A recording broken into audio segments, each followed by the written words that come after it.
एक दूर दराज गांव में एक पुरानी और वीरान हवेली थी जिसे चुड़ैल वाली हवेली कहा जाता था। इस हवेली के बारे में मशहूर था कि वहां रात के वक्त एक चुड़ैल आती है और जो भी इसके करीब जाता है वो वापस नहीं आता। एक दिन फरहान नामी नौजवान ने फैसला किया कि वो इस हवेली का राज जानने के लिए वहां जाएगा। फरहान को भूत प्रेत पर यकीन नहीं था और वो सोचता था कि ये सब महज कहानियां हैं। उसने अपने दोस्तों को बताया और वो सब मिलकर हवेली के करीब गए। रात का वक्त था और चांद की रोशनी धीमी धीमी सी थी। फरहान ने हवेली के अंदर जाने की हिम्मत की और अपने दोस्तों से कहा कि अगर वो 10 मिनट तक वापस ना आए तो वो इसे आकर देखें। दोस्तों ने खौफजदा होकर उसकी बात मानी। हवेली के अंदर दाखिल होते ही फरहान ने देखा कि हर तरफ गर्द और धूल जमी हुई है। उसने आगे बढ़ने की कोशिश की तो उसे एक अजीब सी सर्द हवा का झोंका महसूस हुआ। उसने इसे नजरअंदाज किया और आगे बढ़ता रहा। अचानक उसने एक कमरे से रोशनी आती देखी।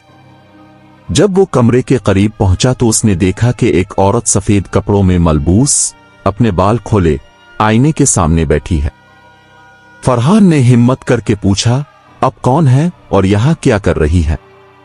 औरत ने आहिस्ता से पलट कर देखा और कहा, मैं इस हवेली की मालिक हूं, मगर अब मैं यहां कैद हूं। उसकी आवाज में एक अजीब सा दुख और दर्द था। फरहान ने करीब जाकर पूछा, आपको किसने कैद किया है? औरत ने कहा, ये एक तवील कहानी है।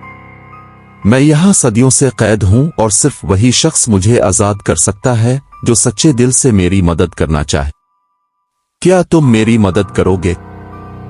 फरहान ने हाँ में सर हिलाया और कहा, मैं आपकी मदद करने के लिए तैयार हूं, बस मुझे बताएं कि मुझे क्या करना होगा। औरत ने कहा, तुम्हें इस हवेली के पिछले हिस्से में जाना होगा और वहां एक पुराना संदूक मिलेगा।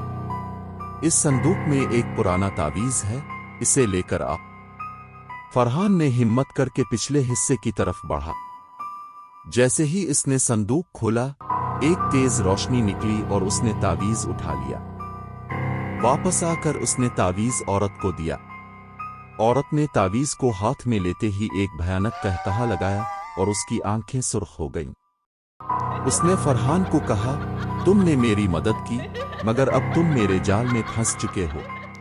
मैं एक चुड़ैल हूं और ये तावीज मेरी ताकत को बढ़ाता है। अब तुम यहां से कभी नहीं जा सकते।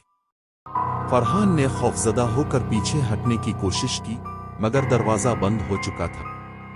औरत ने कहा, तुमने अपनी मर्जी से यहां आकर मेरी मदद की है, अब तुम्हें इसकी कीमत चुकानी होगी। वो आहिस्ता आहिस्ता फरहान के करीब आने लगी। फरहान ने पूरी ताकत से दरवाजा खोलने की कोशिश की, मगर नाकाम रहा।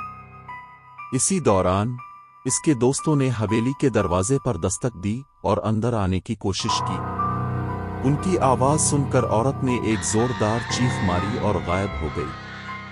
दरवाजा खुल गया और फरहान तेजी से बाहर निकल आए।